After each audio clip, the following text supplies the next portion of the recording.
Pembacaan Alkitab sore ini terambil dari Injil Lukas 24 ayat 1 sampai dengan ayat yang ke-9. Lukas 24 ayat 1 sampai dengan ayat yang ke-9 yang menyatakan kebangkitan Yesus. Pagi-pagi benar pada hari pertama minggu itu, mereka pergi ke kubur membawa rempah-rempah yang telah mereka sediakan. Mereka mendapati batu sudah terguling dari kubur itu, dan setelah masuk mereka tidak menemukan jenazah Tuhan Yesus. Sementara mereka termangu-mangu karena hal itu, tiba-tiba dua orang berdiri dekat mereka memakai pakaian yang berkilau-kilauan. Mereka sangat ketakutan dan menundukkan kepala. Lalu kedua orang itu berkata kepada mereka, "Mengapa kamu mencari Dia yang hidup di antara orang mati? Ia tidak ada di sini. Ia telah bangkit. Ingatlah apa yang dikatakannya kepada kamu ketika ia masih di Galilea, yaitu bahwa Anak Manusia harus diserahkan ke tangan orang-orang berdosa dan disalibkan dan bangkit pada hari yang ketiga." Teringatlah mereka akan perkataan Yesus itu. Setelah mereka kembali dari kubur, mereka menceritakan semuanya itu kepada ke-11 rasul dan kepada semua saudara yang lain. Demikian pembacaan Alkitab. Hendaklah firman Tuhan dengan segala kekayaannya diam di antara kamu dan ucaplah syukur kepada Allah.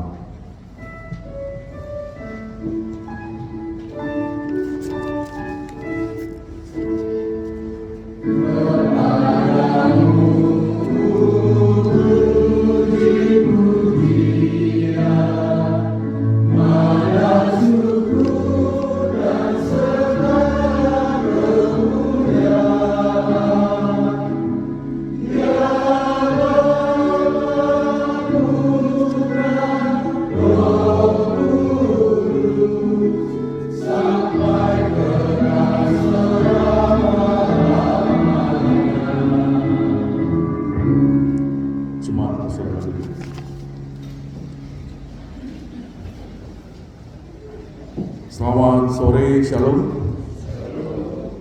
Selamat Paskah untuk kita semua. Selamat Paskah. Bapak Ibu Saudara yang Tuhan Yesus kasihi, kematian Yesus di atas kayu salib yang kita sudah rayakan di hari Jumat Agung yang lalu, dan kita merasakan bahwa kayu salib itu adalah tanda kasih Tuhan kepada dunia. Itu konsep yang utama yang harus kita sudah pahami betul tentang kematian Yesus. Kematian Yesus itu berarti kita ditebus, kita diselamatkan. Maka sebagai orang-orang yang sudah diselamatkan, sebagai orang-orang yang sudah ditebus, dimerdekakan, Bapak Ibu Saudara, kita punya tanggung jawab baru. Tanggung jawab kita adalah kita harus teguh berpegang kepada iman dan pengharapan kepada Kristus. Itu yang pertama.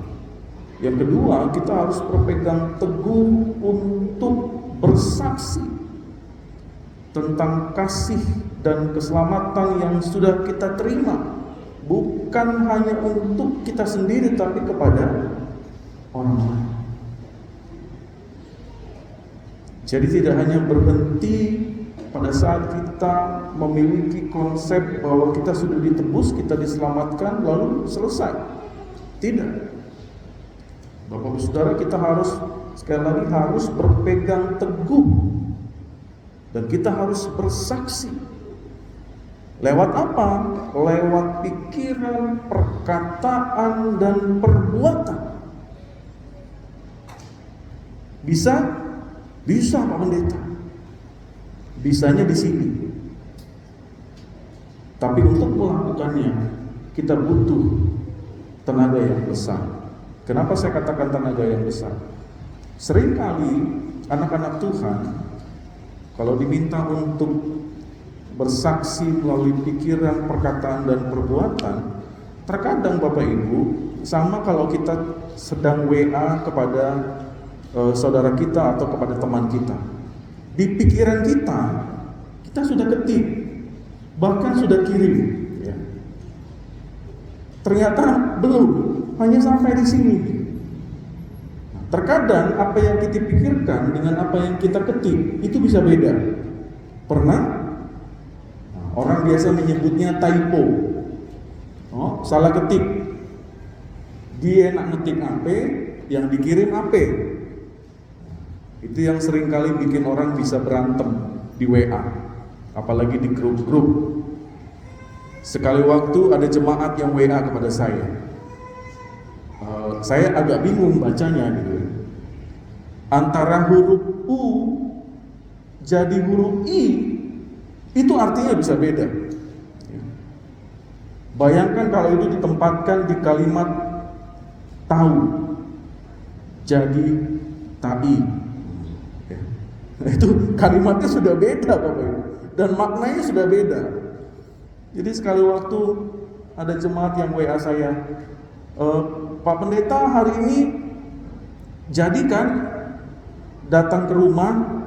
Oke, masih benar tuh tulisannya. Lalu WA berikutnya, Pak Pendeta tahu kan harusnya pakai U ya. Nah ini pakai I. Pak Pendeta tahu kan rumahnya. Bapak Saudara, itu hal sederhana. Apa yang kita pikirkan dengan apa yang kita lakukan itu berbeda. Contoh lain Bapak Saudara, kalau kita melakukan hal-hal yang sederhana, kita berpikir satu, tetapi kita tunjukkan kepada orang dua. Ini satu ya, Bapak Ibu paham ya? Ini satu ya. Kan kita bingung. Dia ini nak ngomong yang mana gitu, mau ngomong yang mana? Ya, ini 1 tambah 1 ya, jadinya 2, udah jadi 4. Apa yang kita pikirkan dan apa yang kita lakukan itu seringkali berbeda. Kita sudah mendapatkan banyak hal tentang pengajaran Kristus. Bagaimana Yesus itu mengasihi umat manusia, bagaimana Yesus meminta kita mengampuni musuh-musuh kita. Kita tahu konsep itu, tahu. Tapi apakah kita lakukan? Nanti dulu. Enggak mudah melakukan itu. Tapi saudara, kita diajak untuk kembali kepada satu titik bahwa engkau sudah diselamatkan dari semua dosa-dosa yang engkau lakukan. Mati di atas kayu salib itu adalah sebuah pengorbanan yang tidak bisa dinilai dengan apapun. Bapak Ibu kalau pernah baca tentang buku penyalipan Yesus, ya, seorang ahli berkata, penyalipan Kristus itu dari mulai proses dilukai oleh prajurit-prajurit sampai di atas kayu salib, ya, itu menurut para ahli adalah sebuah rasa sakit yang tidak bisa ditanggung oleh seorang manusia. Seharusnya itu langsung mati, Bapak. Waktu dia dicambuk, waktu dagingnya tersobek, ya, memakai mahkota, darahnya bercucuran, itu adalah sebuah sakit yang tidak bisa lagi ditanggung oleh seorang manusia. Tetapi Yesus lakukan itu buat kita. Sehingga saudara, kita diajak kembali untuk kita ditantang sebagai anak-anak Tuhan, bagaimana kita melakukan tugas-tugas itu. Sehingga Bapak Saudara, hari ini kita mau belajar bagaimana meneladani Kristus yang mengajarkan kepada kita untuk mari anak-anak Tuhan punya mental yang tangguh, ya, dalam menghadapi segala penderitaan dan taat sampai mati. Kita nggak bisa seperti orang-orang lain di luar sana, Bapak Ibu Saudara. Pada saat kita punya penderitaan lalu kita ngelepek-lepek, nggak bisa. Anak-anak Tuhan itu harus tangguh. Begitu punya persoalan, punya tantangan, lalu kita ditarik ke bawah oleh persoalan, ayo cepat bangkit. Jangan terlalu lama berputus asa. Jangan terlalu lama bersedih. Kata orang, ayo dong, move on. Back on the track. Semangat lagi. Apalagi sekarang ekonomi kita sedang tidak baik-baik saja untuk Bangka Belitung, ya kan?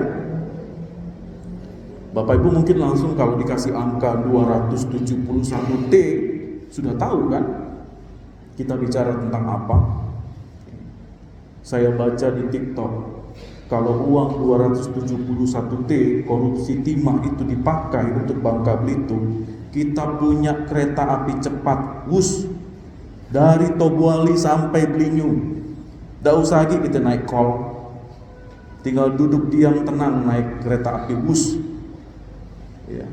Kita hanya butuh 15 triliun untuk bangun jembatan Mentok Palembang, ya, yang bisa kita tempuh dengan jalan darat. Jadi Bapak Ibu habis khotbah, habis ibadah di sini, pacak makan pempek malam di Sungai Musi. Ya. Hebat kan?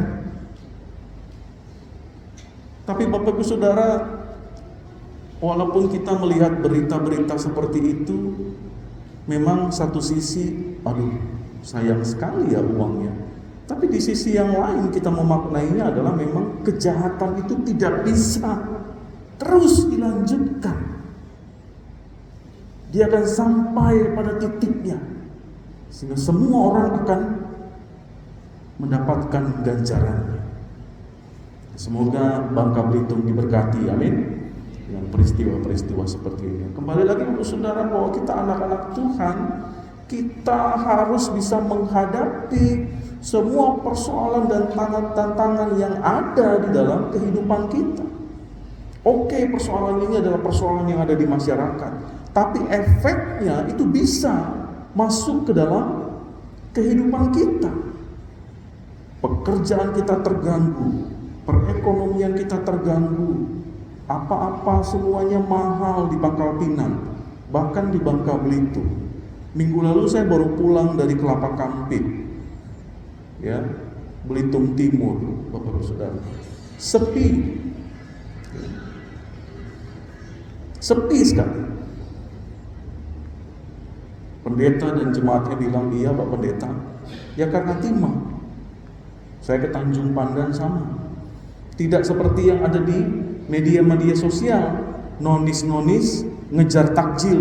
Di sana nggak ada, sepi. Ya. Lebih banyak yang jualan daripada yang beli. Nah, terbalik kan? Seharusnya lebih banyak yang beli daripada jual. Semua mengeluh, semua stres. Di wilayah tertentu, Bapak Ibu Saudara, kriminal itu sudah meningkat. Orang nggak tahu mau bikin apa karena urusan perut. Sehingga anggota-anggota dewan sudah mulai berangkat ke Jakarta dan bertemu dengan DPR. Ya, semoga ada regulasi baru yang diputuskan agar ekonomi kita tidak bergantung 100% dengan timah, sehingga kita bisa kembali normal. Nah, Bapak Saudara yang Tuhan Yesus kasihi, berpegang kepada firman Tuhan yang akan meneguhkan kita, kita harus tahu bahwa Tuhan itu peduli kepada kita, dan Tuhan itu merasakan apa yang kita rasakan. Dan Bapak Ibu harus tahu satu hal, dan harus Bapak Ibu imani, adalah pertolongan Tuhan itu akan tepat pada waktunya. Sulit bagi kita untuk memahami pekerjaan Tuhan 100%. Bapak Ibu gak akan sanggup, hamba Tuhan gak akan sanggup memahami apa yang Tuhan mau dalam kehidupan kita. Makanya saya selalu bilang kepada teman-teman di dalam pelayanan, jangan sesekali menframing pekerjaan Tuhan dengan cara berpikir kita hanya segini. Oh, nggak bisa. Saya rasa Bapak Ibu pernah mengalami hal seperti ini. Kita berpikiran bahwa hidup kita tuh hanya segini aja Tuhan, nggak usah atur-atur yang lain John. Oh enggak. Ternyata Tuhan bikin lagi sesuatu yang baru yang sebelah sini, yang menurut kita itu jauh dari apa yang kita harapkan, dan bukan itu yang saya mau. Terbukti Bapak Ibu. Terbuktinya apa? Bapak Ibu ada di tempat ini. Tidak pernah satu detik pun Bapak Ibu rencanakan bahwa kita akan pindah ke Bangka Belitung. Ya, teman-teman yang dari Kupang pernah waktu SD nulis di buku catatan, saya akan pindah ke Pangkal Pinang 2024. Pernah? Gak ada. Yang dari Medan, anak-anak UBB, pernah waktu kalian SD tulis di buku, kami akan pindah ke Balun Ijuk, ngekos di sana? Gak pernah. Saya kalau beberapa kali mengambil sumpah jabatan di pemerintah provinsi, saya ketemu hakim, saya ketemu jaksa, saya ketemu polisi. Wah, pindah dari mana Pak? Pindah dari Sumatera, pindah dari Kalimantan, pindah dari Bali. Wah, saya nggak pernah menyangka Pak bisa nginjak Bangka Belitung. Tapi Tuhan bawa Bapak Ibu ke tempat ini. Walaupun di Alkitab Bangka Belitung itulah tempat pembuangan Babel. Tapi buat kita no. Itu di cerita Alkitab. Kalau Babel yang ini lain gitu ya. Bangka Belitung itu berbeda. Kita bisa jadikan tempat ini tempat kita melayani Tuhan. Amin. Tempat kita bisa berkarya lebih baik. Bahkan kita bisa bertumbuh dalam keimanan kita jauh lebih baik. Bersama dengan istri kita, bersama dengan suami, anak-anak, kita bertumbuh bersama, memaknai apa yang Tuhan berikan di dalam kehidupan kita, mengucap syukur untuk hal-hal yang Tuhan tambahkan, Tuhan berikan. Walaupun hal-hal yang menyakitkan sekalipun kita temui di kota ini, tapi di situ kita dibentuk oleh Tuhan untuk bisa memaknai betapa Tuhan yang sudah membebaskan saya dari dosa dan memerdekakan saya menjalani kehidupan ini. Nah, itu konsep yang sangat harus kita pegang teguh Bapak Ibu. Gak bisa lagi kita ulang itu, gak bisa. Tapi bersama Kristus kita maju, kita berjalan. Gak bisa lagi kita mengandalkan dunia ini. Semuanya itu bikin kita kecewa gitu. Tapi kalau kita mengandalkan Kristus senantiasa, di dalam sakitmu, di dalam pedihmu, di dalam pergumulanmu, maka kau akan dimenangkan. Kau akan diselamatkan. Engkau akan merasakan sukacita yang besar, damai sejahtera yang berlimpah dalam hidupmu. Bukan hanya persoalan ini terus, Bapak Ibu. Hidup bahagia bersama Tuhan itu enggak hanya urusan hepeng aja. Enggak.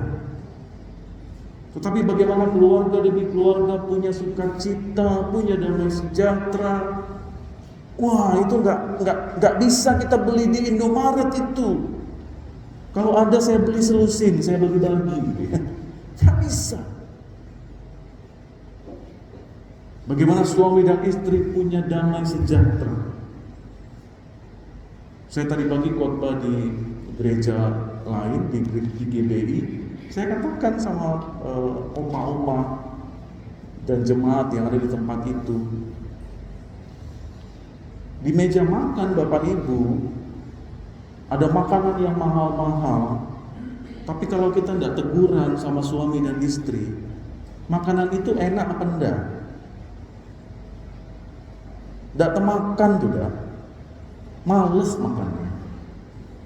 Sama anak-anak kita tidak bicara, sibuk sama gadget masing-masing, ya. Sambil main gadget, sambil makan, ya. Nah, tidak dilihat lagi gitu, ya. Kok lain rasanya yang dimakan tisu. Kan ada kan di TikTok gitu ya, dicelup-celupnya, dia pikir apa ini? Tisu. Kalau kita punya damai sejahtera, Bapak Saudara, punya sukacita, wih enak loh itu. Enak kita beraktivitas. Nah, itu tidak bisa kita dapatkan, Bapak Saudara, kalau kita tidak pernah bersama dengan Kristus, kita tidak pernah punya hubungan yang mesra dengan Tuhan melalui ibadah-ibadah, melalui baca Alkitab, melalui doa-doa yang terus menuntun kita, membentuk kita punya hubungan yang bagus dengan Kristus, dengan Tuhan. Berapa kali kita berdoa dalam satu hari? Bapak Ibu punya jawabannya? Berdoa? Masih berdoa? Minimal makan lah ya berdoa ya. Saya rasa tidak. Kita sudah dibentuk sejak lama untuk terbiasa mengucap syukur senantiasa. Di pagi hari kita bangun, ya. Di saat kita menerima berkat melalui makan dan minum, dan di saat kita mau tidur, kita baca Alkitab. Di situ membentuk kita, Bapak Ibu Saudara. Tanpa Bapak Ibu sadari, kita punya relasi dengan Tuhan menjadi lebih baik.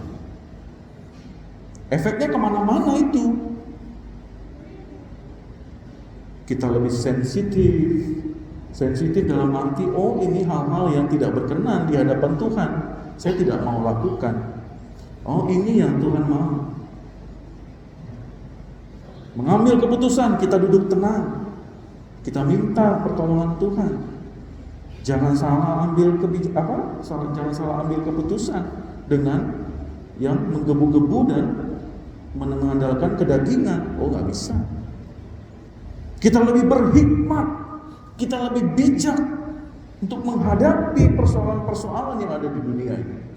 Itulah anak-anak Tuhan. Nah, Bapak Saudara, memaknai Lukas 24 ayat 1-9 pada sore hari ini, bagi kita orang percaya, itu memberikan beberapa wawasan penting dengan iman dan perjalanan kita bersama Kristus. Ada 3 hal penting saya sudah bagikan untuk kita semua. Apa makna kebangkitan Yesus bagi kita di masa Paskah pada hari ini? Ada 3 hal, Bapak Saudara. Yang pertama, kebangkitan Yesus adalah realitas sejarah. Bapak Ibu harus punya konsep ini dulu, bahwa kuburan yang kosong adalah bukti sejarah kebangkitan Yesus. Sehingga Lukas 24 ayat 1-9 ini menekankan tidak adanya tubuh Yesus secara fisik di dalam kubur itu. Sehingga ini menunjuk kepada realitas kebangkitannya. Sehingga peristiwa kebangkitan itu bukan sebuah mitos, bukan sebuah konsep spiritual, bukan. Tetapi ini adalah sebuah kejadian faktual yang telah didokumentasikan di dalam kisah-kisah Injil. Cerita ini bukan hanya di Lukas, Bapak Ibu. Ada di Matius, ada di Markus, ada di Yohanes. Bapak Ibu kalau nanti di rumah bisa baca. Kesemuanya berbicara hal yang sama. Dan ini adalah kesaksian atas kebenaran kisah-kisah Injil yang mengesahkan iman Kristiani kita. Dan itu memberikan landasan yang kokoh bagi kepercayaan kita kepada Tuhan sebagai juru selamat. Kalau hari ini Yesus itu tidak bangkit, Bapak Ibu, kita nggak usah ada di sini. Karena dia hanya mati sampai di hari Jumat kemarin. Sama seperti manusia yang lain. Tapi karena dia bangkit, iman kita itu semakin kokoh. Maut dikalahkan. Dosa-dosa kita ditebus. Nah, ini makna yang pertama tentang kebangkitan Yesus. Yang kedua, kebangkitan itu mendatangkan pengharapan. Bapak Ibu baca tadi pesan para malaikat kepada wanita-wanita yang datang. Itu adalah pesan pengharapan. Kenapa disebut seperti itu? Karena para malaikat menyatakan bahwa Yesus itu telah bangkit dari kematian. Dan ini mengubah yang namanya kesedihan, mengubah yang namanya kebingungan para wanita yang datang pada saat itu, dirubah menjadi sebuah sukacita dan kepastian. Makna ini adalah makna kebangkitan Yesus membawa harapan bagi orang-orang percaya. Saudara, kalau kita nggak punya pengharapan, wah, selesai dari hidup kita. Betul. Tapi di dalam Kristus kita berharap keluarga kami diberikan penghiburan. Sakit penyakitku akan disembuhkan. Ekonomi keluarga kami akan dipulihkan. Berawal dari apa? Berawal dari yang namanya pengharapan. Kesaksian seorang pria yang terkatung-katung di tengah laut selama 1 minggu tidak makan, tidak minum. Dia bisa hidup. Pas ditanya, kok bisa sih Pak? Hanya dengan sebatang kayu saja Bapak hidup selama 1 minggu? Karena saya punya pengharapan. Saya akan tetap bertemu dengan istri dan anak-anak saya. Kalau saya tidak punya pengharapan, maka saya sudah mati 1 minggu yang lalu. Anak-anak Tuhan harus punya pengharapan. Di tengah sakitmu, di tengah pedihmu, di dalam titik nadirmu, engkau terus berharap kepada Tuhan. Yang ketiga, saudara, yang terakhir, kebangkitan itu menuntut iman dan ketaatan. Nah, para wanita di makam itu menanggapi pekabaran malaikat dengan iman dan ketaatan. Mereka percaya perkataan para malaikat itu, lalu mereka mengingat nubuatan Yesus.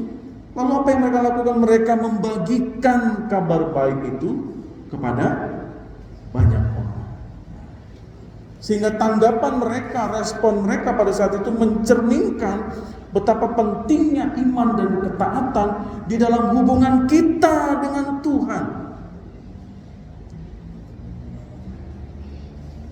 Peristiwa Paskah itu menuntut kita beriman kepada Kristus, percaya kepada janji-janjinya, dan mentaati dengan setia setiap ajaran-ajaran.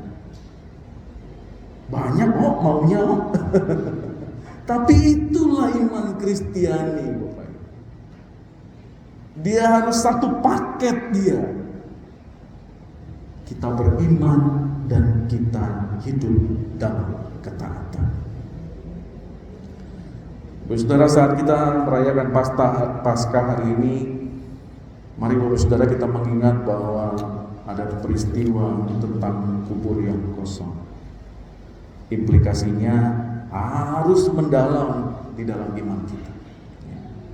Maka mari kita berpegang teguh pada kebenaran kebangkitan Yesus, dan kita harus hidup dalam pengharapan dengan kepastian bahwa Dia hidup, Dia menyertai kita. Maka mari kita menyikapi kubur yang kosong ini dengan iman dan ketaatan. Wartakanlah kabar baik kebangkitan Yesus kepada dunia, dan hiduplah sebagai saksi yang setia akan kasih dan anugerah-Nya. Lukas 24 ayat 6 katakan, Ia tidak ada di sini, melainkan telah bangkit. Maka Bapak Saudara, mari kita bersukacita di dalam kebenaran tentang kubur yang kosong dan dampaknya yang begitu kekal dalam kehidupan kita sehari-hari sebagai pengikut Kristus yang setia. Sekali lagi selamat merayakan Paskah. Tuhan Yesus memberkati. Amin.